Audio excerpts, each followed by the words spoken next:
सुखदेव जी ने कहा देखो एक बात ध्यान रखो, जो भगवान की शरण में रह करके काम करता है, उनकी आज्ञा से काम करता है, वो कभी भी किसी भी जगह परेशान नहीं, उसको न्याय भगवान देते। इन्हें इसलिए नहीं दिला रहे कि अगर आप शर्त पाल लें, उसे आप दूध पिलाएं, बड़ी बड़ी अच्छी अच्छी चीजें खिलाएं, बहुत कोशिश करें, लेकिन उससे आपका कोई भला होने वाला नहीं। संसार का भला करने के लिए देवताओं को बढ़ाइए, क्योंकि संस्कारित है, इनसे किसी का हित नहीं होगा, देवताओं से तो हित होगा। यदि ये भावना बढ़ेगी, दैत्यों की भावना बढ़ेगी, तो फिर धर्म स्थापित नहीं रह पाएगा। और वो कहते हैं मैं तो धर्म संस्थापना ठाया संभवामि युगे युगे परित्राणाय साधूनां विनाशाय च दुष्कृतां। दुष्टों को मारने के लिए मैं बार बार आता हूं, और दैत्यों दुष्ट ही मानिए, दुष्कृतानां, ये दुष्कृत करने वाले हैं, और वो मेरे नहीं हो सकते। नमां दुष्कृतिनो मूढ़ो, वो मुझे बातें नहीं है और उनको मैं अच्छा नहीं लगता।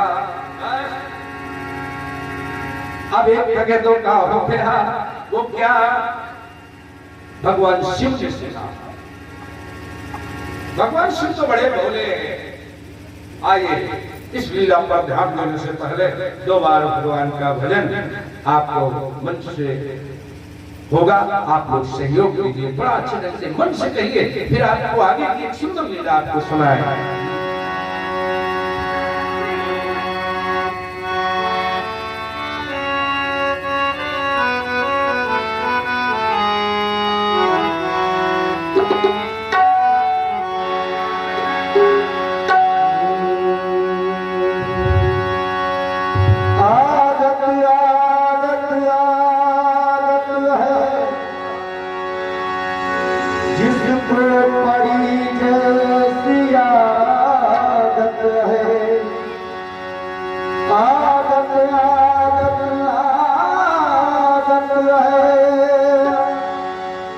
जिसको पड़ी जैसी आदत है, हम पर तो श्री जी ने की है कृपा। राधे कहने की आदत है, राधे राधे राधे कहने की आदत तो सी हो गई है। राधे राधे राधे कहने की आदत सी हो गई है।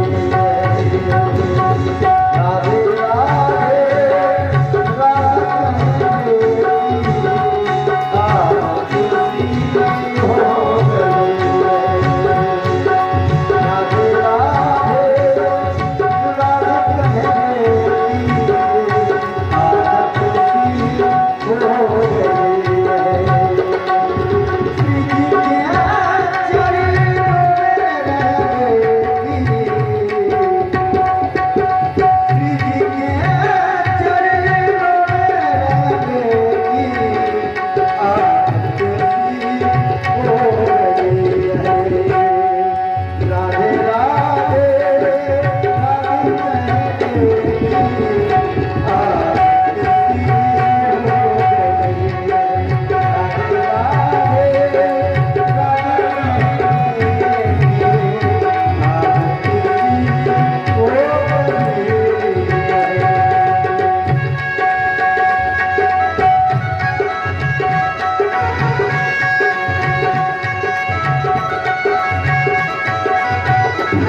किया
बोलिए शंकर भगवान की जय। जिस समय भगवान शिव ने जाना ये जब मंथन हुआ और अमृत का विभाजन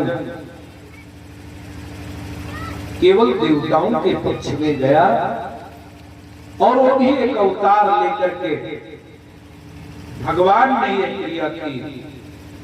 जब भगवान शंकर ने जाना तो इनके मन में बड़ा कौतूहल है। तेरे भगवान ने अनेकों अवतार लिए, उन अवतारों में रूप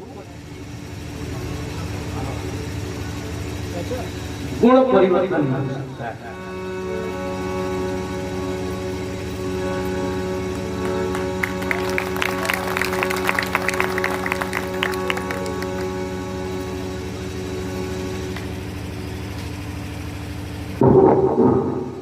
ये हैं श्री रामचंद्र मानस के प्रवक्ता, जो आपके यहाँ पर नित्य संध्या के समय राम कथा कह रहे हैं।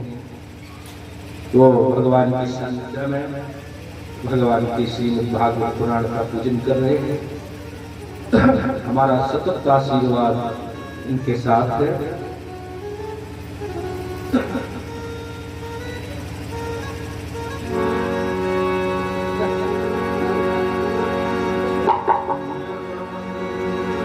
हरि ओम नमः।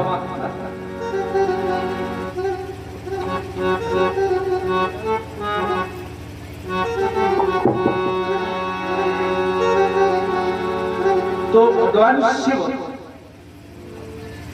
उस रूप के लिए लालाई और कहा, अरे सती चलो चलो मेरे साथ। सती जी ने कहा, कहां चलना है? बैठो बैठो। भगवान शंकर ने माता जी को साथ में लिया और भगवान के दरबार में गए। उठ करके उन्होंने बड़ा स्वागत किया और उस बड़े स्वागत के बाद उन्होंने पूछा, प्रभु आपने दर्शन दिए, कोई कारण? हाँ हाँ कारण है, तुम छुपा लेते हो। मैं छुपाता नहीं, क्या छुपा लिया? एक सुंदर सा अवतार आपने लिया और मुझे बताया नहीं, कैसा अवतार?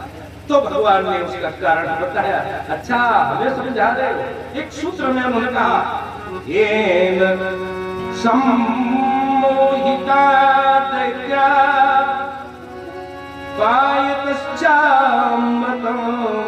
सुरा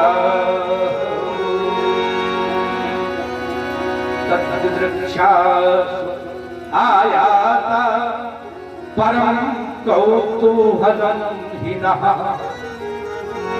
अरे जिस रूप से देवताओं को अमृत मिला और असुरों को आपने मोहित कर दिया, वही रूप देखने का मेरा मन है। भगवान शंकर जान गए, इन्हें बताओ कभी हमारी बात सुनेंगे? भगवान ने कहा, अरे वो रूप आपके देखने काबिल नहीं है, वो तो दैत्यों को मोहित करने के लिए मैंने स्वरूप बनाया है, आप तो दर्शन थोड़ी दे सकते हैं। उनका नहीं नहीं देना ही पड़ेगा। भगवान ने कहा ठीक है। और ये मन में विचार करने लगे कि हमें लगता है वो दर्शन मुझे मिलेगा नहीं। तभी मार्ग में एक गणायास बहुत सुंदर सा भवन दिखाई दे गया। भगवान शिव भी नहीं जान सकते ये किसकी माया है। मानसकार ने तो बड़े तथ्य को, बहुत तथ्य को संभाल संभाल करके लिखा। केवल ऐसे पढ़ने से काम नहीं, बहुत उसको समझने से भी बनेगा।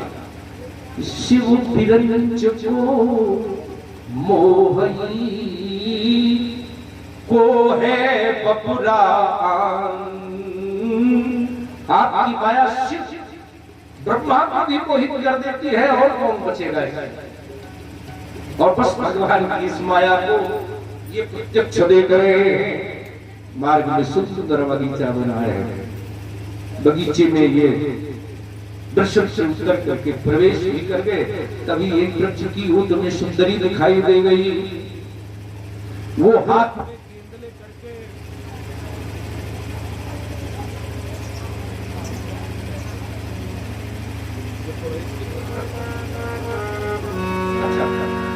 महाराज श्री के सामने एक बहुत सुंदरी झीने झीने वस्त्र पहनकर हाथ में गेंद लेकर के आगे आगे उछलने वाली गेंद छापती जाती है और स्वयं आगे बढ़ती जाती है।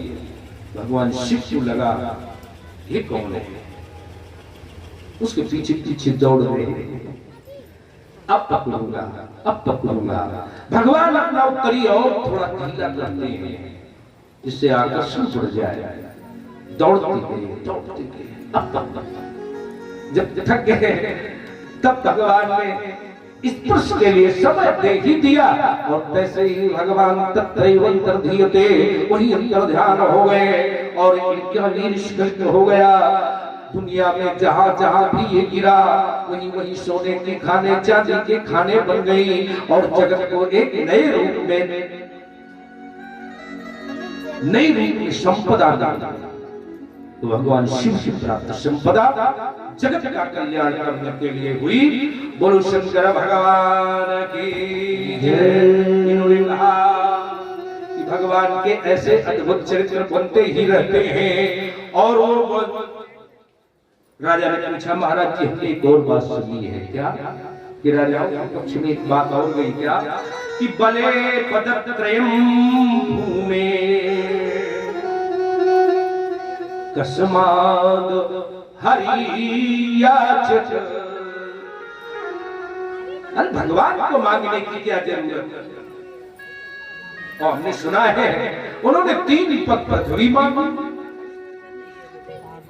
सुखदेव को बड़ी नाराजगी आ गई राजा परीक्षित पर कि ये राजा की बुद्धि कब इसकी बदलेगी। इतने दिन से मैं इतना सिखा रहा हूं लेकिन इसकी राजबुद्धि नहीं बदलती। सुनो, भगवान कभी किसी का पक्ष नहीं लेते।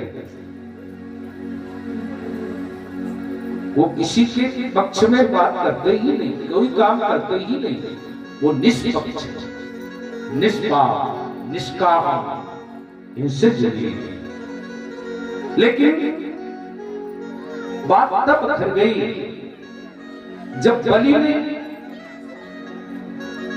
और शुक्राचार्य का आश्रय लेकर के देखते प्रवृत्ति से फिर से एक बार स्वर्ग पर अधिकार कर लिया।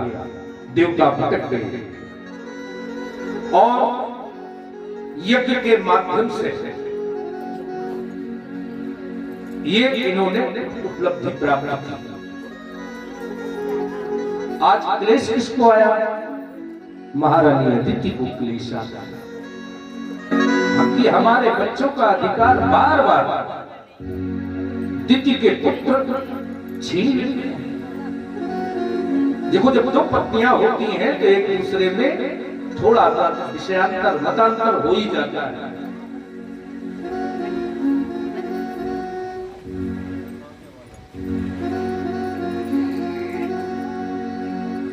विषयांतर होता है।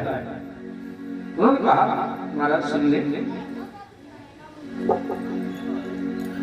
कि कश्यप जी के पास एक बार अदिति आई और उन्होंने प्रार्थना की कि प्रभु एक काम, क्या एक मुझे ऐसा पुत्र आपसे मिल जाए जो मेरे पुत्रों का अधिकार दिला दे।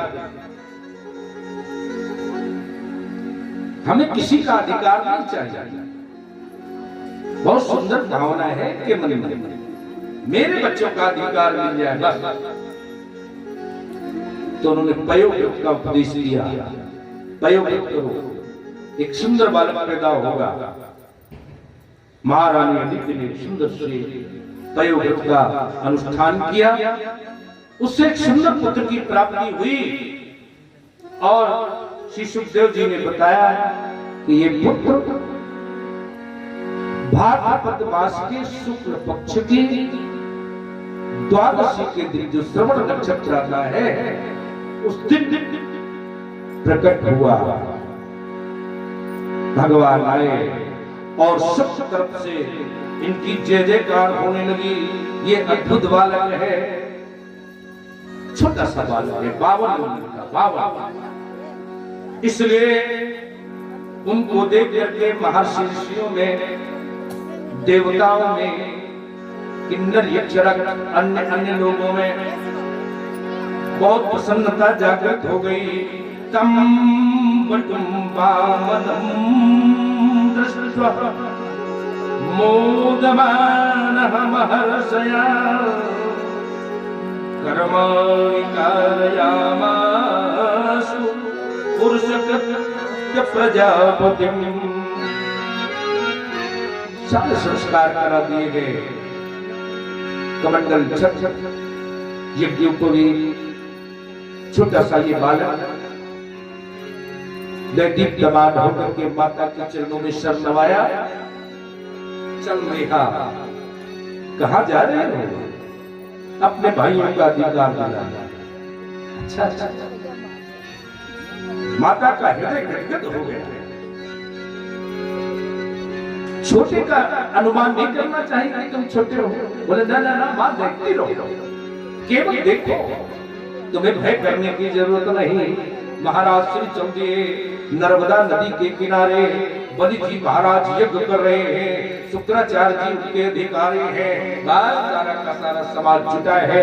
वहां पर ये पहुंचे और पहुंच करके जैसे ही इन्होंने दर्शन दिया, बलि खड़ा हो गया। देखो, भक्ति तो बलि,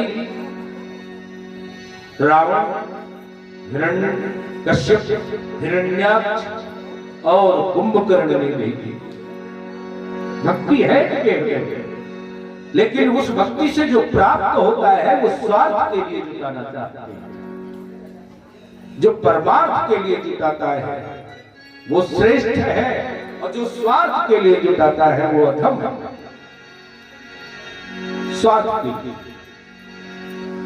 हम हैं, चाहे दुनिया भूखी मर जाए, ये निकृष्ट वृत्ति है। सब खाएं फिर मैं खाऊं, ये उत्कृष्ट वृत्ति है। उत्कृष्ट वृत्ति का स्वागत सारे जगत में ही नहीं, स्वर्ग तक में किया जाता है। वहां कोई बड़ा सुख नहीं, वहां भी आपस में बल चलता रहता है। वो भी इंद्र भी ब्रह्मम पदम याचते, ब्रह्मा का पद चाहता है, वो भी आगे बढ़ना चाहता है। एक दूसरे में प्रतिस्पर्धा है, ईर्ष्या है, कभी तो लड़ाइयां होती रहती है। माने माया का क्षेत्र वहां भी है, लेकिन उसकी थोड़ी प्रशंसा हो सकती है सात्विक होने के कारण। महाराज जी कहते हैं बलि खड़ा हुआ, उसके मन में हृदय में भक्ति है, और आया हुआ कहने लगा स्वागतम ते नमस्तुभ्यम हर ब्रह्मण करवाम किम ब्रह्मर्षीणाम तपः साक्षात् मन्ये त्वयार्ति बपुरधरम। आओ आपका स्वागत है। क्या क्या चाहते हैं आप? उन्होंने कहा महाराज जी हम आपको दे सकते हैं क्या? तो गांव कांचन गुणवद धाम पृष्ठम तच्चाय में प्रकन्या। हम जानते हैं कि पढ़ो तो क्या चाहोगे? सोना, गाय, ये इनकी जरूरत नहीं है तो कोई बात नहीं, फिर कोई प्रकन्या चाहिए वो दे दे। बड़ी बड़ा चतुर है कि अरे इतना नन्हा सा बालक क्या मांगेगा, बस यही मांग सकता है। सुखदेव जी महाराज कहते हैं कि धर्म की बात सुनकर के महाराज जी ने सबसे पहले उनकी बड़ी प्रशंसा की। क्यों नहीं करोगे? अरे भाई तुम्हारे पूर्वज भी तो यही करते आए हैं, बड़ी भक्ति थी उनके हृदय में, जो कहा वही करते थे। अब प्रशंसा कर दे, मांगने वाला प्रशंसा कर दे तो समझ लो बहुत बड़ी अर्चना करेगा। छोटी मोटी अर्चना नहीं करेगा, बड़ी अर्चना करेगा। सावधान रहिए। और उन्होंने कहा कि अगर आप देना चाहते हैं तो एक मेरी मांग है। बोले क्या? बोले 3 पग पृथ्वी मुझे चाहिए, और वो भी आप न नापे, हम अपने पैरों से नाप लेंगे। तो उसने ऊपर से नीचे तक देखा कि अरे क्या कह रहा है ये लड़का।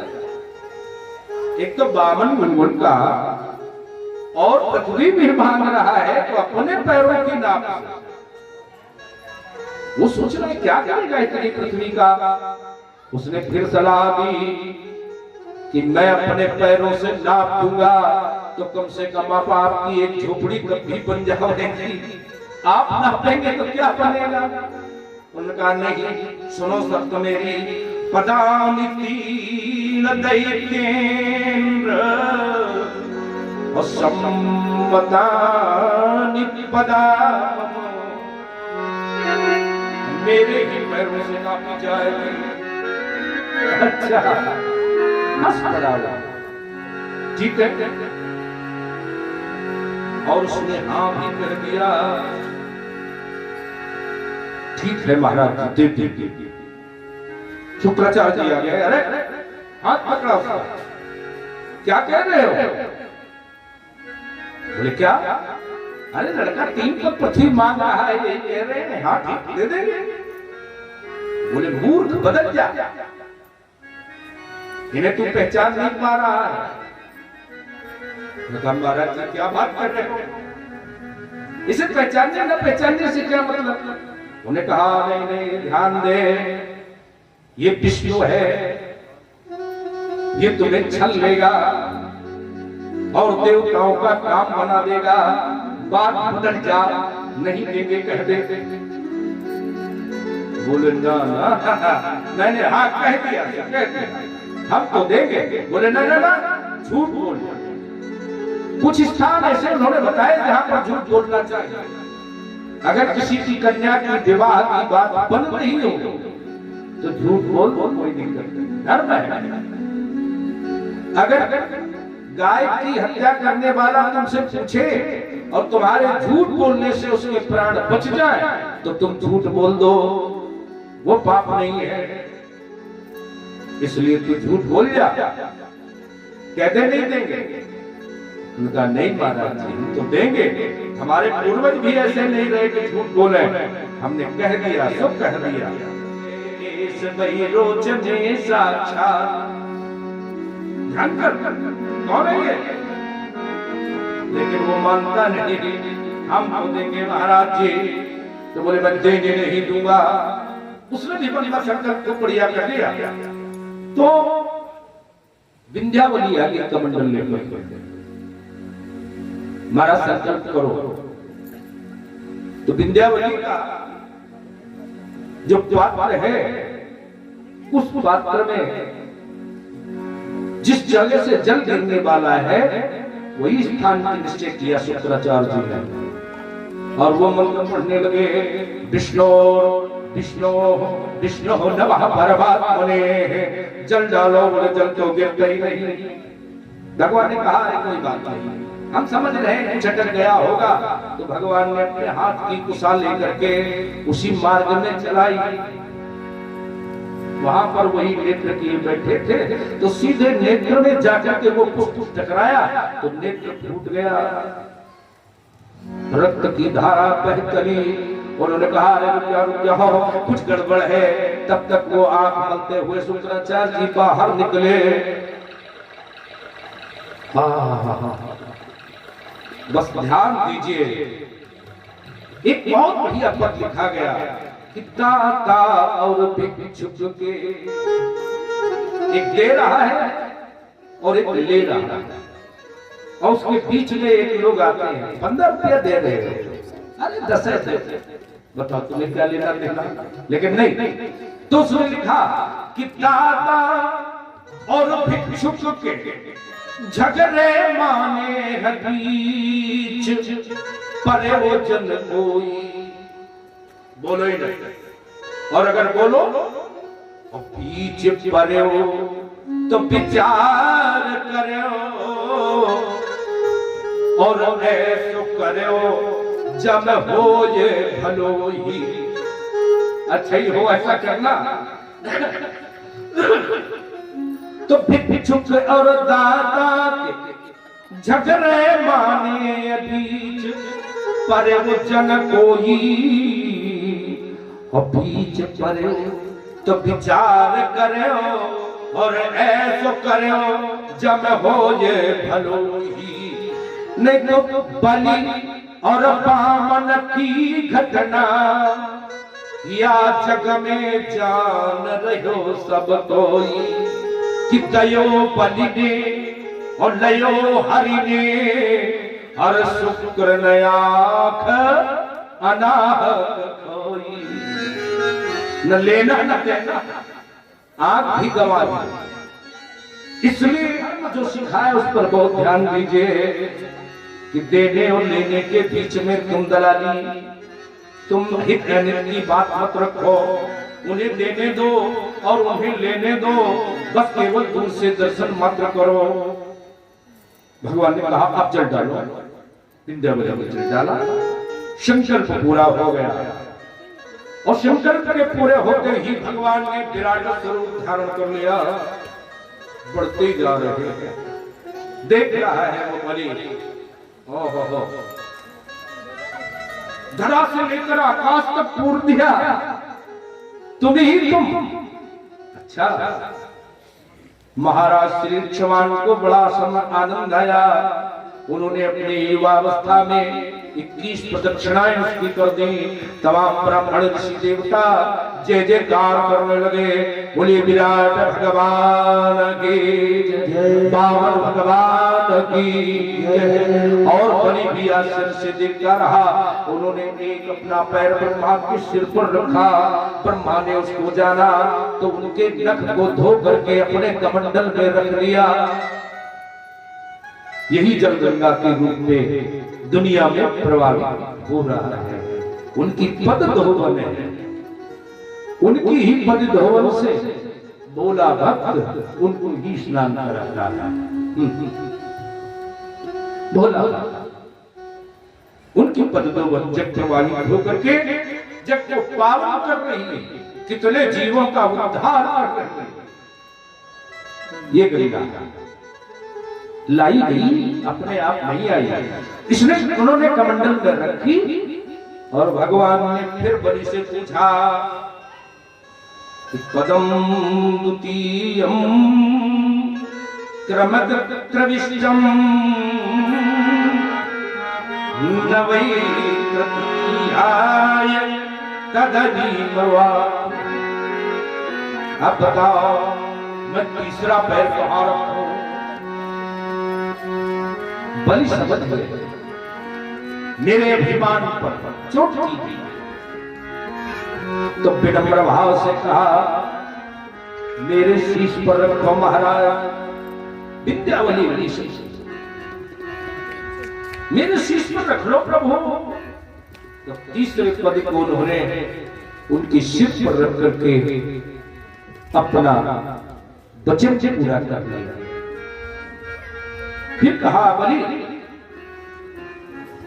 जो तुम्हें अपने बंधन में डाला है उसके बदले में तुम मुझसे बस एक 52 दरवाजे का महल हो और प्रत्येक महल पर आप गदा धर करके मुझे दर्शन में, यही मैं चाहता हूं।